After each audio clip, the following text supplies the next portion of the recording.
From WXII 12 News, this is breaking news.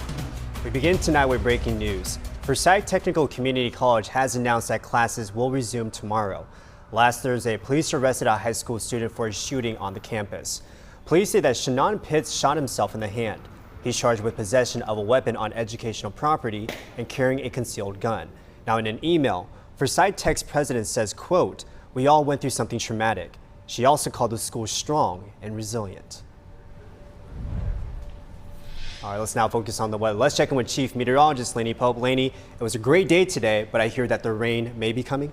Yeah, we've got some showers in the forecast by tomorrow afternoon, just a few of them. But yeah, it was gorgeous out there today. Temperatures also real nice into the 60s with lots of sunshine. It's not so cold out there, but we are definitely cooling off. We've got some low 40s that are already showing in places like Reidsville and Martinsville, but low 50s from Winston-Salem to Greensboro. Right now, 46 in North Wilkesboro, 49 in Mount Airy. Here's the big difference from yesterday. Winds are calm. So yeah, yesterday we had wind gusts that were anywhere between 30 to 60 miles an hour in some of our areas. Had trees down, power lines down for Forsyth County, Surry, Wilkes, also up through Allegheny. Tonight, severe weather is over eastern Texas and northern Louisiana. They are under a tornado watch, but thankfully no tornado reports over the last 24 hours in that area. And these storms will be weakening as they move to the east. And for us, that stays south and west, but we will have some showers coming in here. So we definitely have the clouds rolling in by tomorrow morning. They'll be pretty thick throughout the day. Temperatures getting into the upper 60s by late afternoon, but we will have a few showers popping up by late day. We have a chance for not only rain, but also some thunder later this week. So we'll talk about that coming up on Thursday. All right, thanks, Lainey. And today marks the 87th year of one of the deadliest tornadoes in Greensboro. According to the New York Times, it started in Cordele, Georgia. It killed 37 people in the state. The next day, according to the Associated Press, it also killed 13 people in Greensboro. It also left millions of dollars worth of damage. The loss of life is the hardest to deal with. We can't rebuild that. Our citizens, their homes, their businesses, their schools, the places they play, their electricity, their way of life has been affected. Today, President Joe Biden issued a disaster declaration for hard-hit Arkansas. The storms have killed at least 32 people in Arkansas, Illinois, Alabama, Mississippi, and Tennessee. And people in Mount Airy are stepping in to help those impacted by the storms in the south. Trucking company Bonnelly Enterprises is collecting donations. It's taking place in front of the Mount Airy warehouse. Volunteers are collecting canned goods, clothing, water, toiletries, and small furniture. The donations are going to be delivered to Mississippi on Friday. Now, if you can't make it there, you can also make a monetary donation to the Red Cross. We don't have a lot of tornadoes around here. I grew up in that part of the country that does, and they're devastating. And since we are healthy and doing well over here right now, on beautiful days, we're thinking about other people. I think we'd like to challenge all of the businesses and the clubs and everybody to just dig in and let's fill up these trucks and make it a difference to the people's lives in Mississippi. Again, the truck is leaving on Friday. Until then, you can drop off your donations at Bonnelly Enterprises from 8 to 5 in the evening. A family is mourning tonight after a teenager was shot and killed in Greensboro. It happened last night on Ogden Street. Greensboro police say that a group of young people was having a social gathering when a number of suspects began shooting at them. Police say they found the teenager with a gunshot wound on a front porch. She later died this morning. She was only 17 years old. Police are still looking for the suspects, and if you know anything about this, you are asked to call police right away. And tonight in Winston-Salem, we're learning more about yesterday's shooting and car break-ins. Early Saturday morning, police say that 4 suspects broke into a car and led police in a car chase. Police were able to arrest 3 of the 4 juvenile suspects. Police say that the suspect's truck was stolen and they also found a stolen handgun. Now, before police made the arrest, a witness saw the suspects break into the cars. That witness followed the suspects before they started shooting at him. The witness wanted to hide his identity, but he shared his reaction about the incident. I hate to say it, but it reflects on parenting. It's all, I mean, who doesn't know that their children are out here at 3 and 4 o'clock in the morning, you know, committing these acts?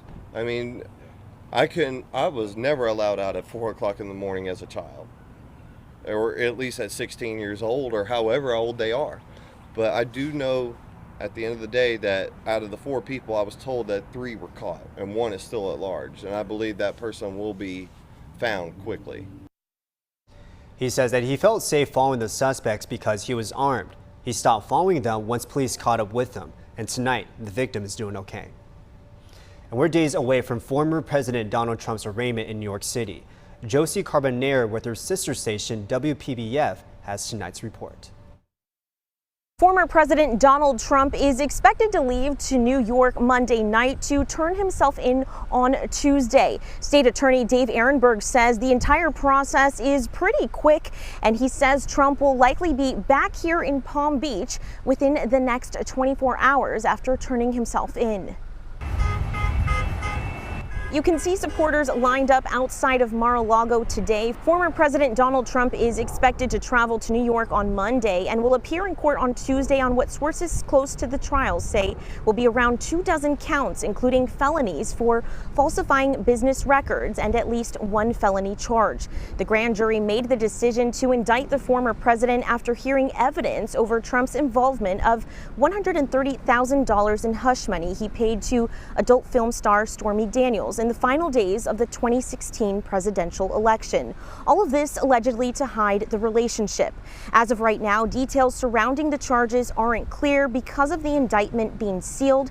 While Trump is scheduled to give a news conference Tuesday night at Mar-a-Lago, Palm Beach County State Attorney Dave Ehrenberg says Trump's lawyers have likely advised him not to say much. He says anything he says can be used against him. The problem for him is if he goes too far and he starts insulting the judge and prosecutors, the judge may restrict him from speaking. He may impose a gag order on him in the future. And if that happens, then Trump could be in a lot of trouble if he violates that. That's the only way I can see that he'll have to wait for trial from a jail cell. Anything he says can be used against him. Every time his story changes, every admission he makes, it doesn't matter that it's not a court of law. His statements at Mar-a-Lago can come back to haunt him at his future trial. So he needs to be careful in what he says. While he will have to be fingerprinted and his mugshot will need to be taken, the former president most likely won't have to wear handcuffs and will be released on his own after he is arraigned on Tuesday. Legal experts say the entire process could take years and the 2024 presidential election could extend it even further. Reporting from Palm Beach, I'm Josie Carbonero. Back to you guys. And back here in North Carolina, immigrants can now get a driver's license more easily. The state's Division of Motor Vehicles says that it's changing its policies. Now, the policy now extends to those who are permanent or indefinite residential status.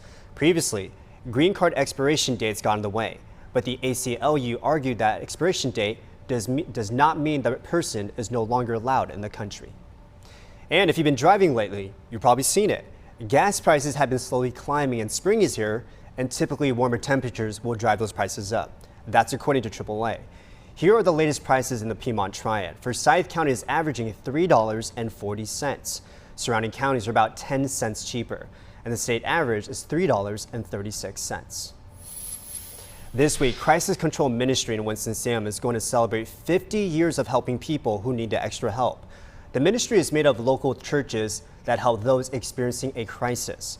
Last year, leaders say that they have helped more than 18,000 people and donated more than $2 million.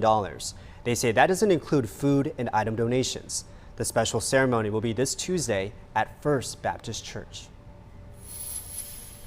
Today, SpaceX is helping our military by launching a set of advanced satellites into space. A Falcon 9 rocket with 10 satellites lifted off in California. The satellites will serve as part of the Space Development Agency's Warfighter Space Architecture. That means the satellites will help the military identify and track missiles. And tomorrow, NASA is expected to announce who they'll send to the moon for the first time in more than 50 years.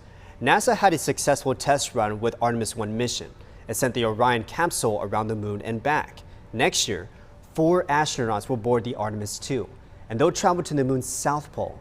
This will be the first time NASA sends astronauts to the moon in 51 years. Still ahead, we continue our celebration of Autism Awareness Month. a story of accomplishments in defeating hurdles. That's next.